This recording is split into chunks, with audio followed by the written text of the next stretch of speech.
Welcome, everybody, to this edition of Attention Talk Video. I'm your host, ADHD and Attention Coach, Jeff Copper. I'm here with a tip. The pandemic sent us all home. The world has changed ever since. Zoom become Lexicon or Microsoft Teams. There's others out there, but more having meetings in a virtual environment is becoming the norm. And more, I'm having people that come to me that are scheduling meeting after meeting after meeting after meeting on top of each other. And it's a challenge because they come to me, they're flustered, they're all behind, like me. My coaching calls are kind of scheduled by the hour. But I've learned over the years is that if you have a meeting scheduled for an hour, you need to get off the call by 10 minutes of. Why? Well, certainly go to the bathroom if you've got a call coming up, but you need a couple minutes to review your notes, to document them, to actually stop and organize them so that you can have them in some usable form. All too often, people get to the end of the meeting, they've made some notes, they're that kind of nonsense, and they're diving into the next meeting. And by the time they go back to the notes, and by the way, I make notes when I'm coaching, I look at them, like 10 minutes later, they're gibberish. When I write them, it's scribble. But if it's fresh in my mind, I can interpret them, and I actually dictate my notes when I'm done with the call so that I remember what the hell happened. If I wait too long, I can't tell what they are. My point really is that all too often people with ADHD, they go from meeting to meeting to meeting to meeting, and they're not really building any time in to collect their thoughts and the deliverables from the meeting.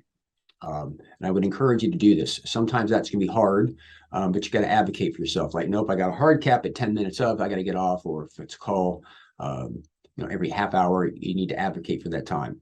Another strategy is I used to be the chairman of the board of a really complex nonprofit in Tampa.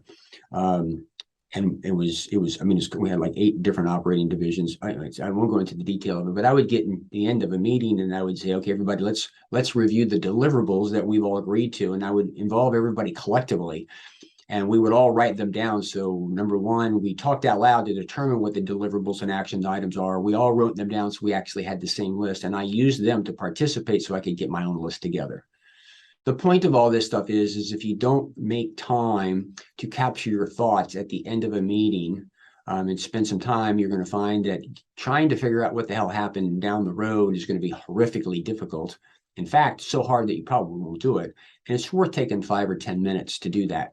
I realize in the world you're going to have to set up some boundaries and say, under no circumstances am I going to do this. Maybe you say, I got to get off at 𝐿 so that the person who's always pushing to be a little bit late, you can give them 5 minutes. But I find this to be very, very helpful if you can have the discipline, the stamina, and the boundaries in order to make that happen. I think you'll find it a world of difference. I deal with physicians a lot when they're going from patient to patient. This is non-negotiable. If they don't take the notes from one patient to the next, it's a shit show on the weekend. They get behind on files. Anyway, it's a whole nightmare. So anyway, with that, I hope you've enjoyed this tip. If you're new to our channel, please hit the subscribe button. For those that are listening, thoughts. Do you identify with this? Are you able to build some time in and get off Zoom calls or other meetings to take the time to make your notes? And if you've had a cool way of doing it, please share that. Also, we do what we do to help you. We certainly appreciate any contributions to our cause. If you hit the likes button, I would really appreciate it. With that, we hope you've enjoyed this edition of Attention Talk Video. Take care.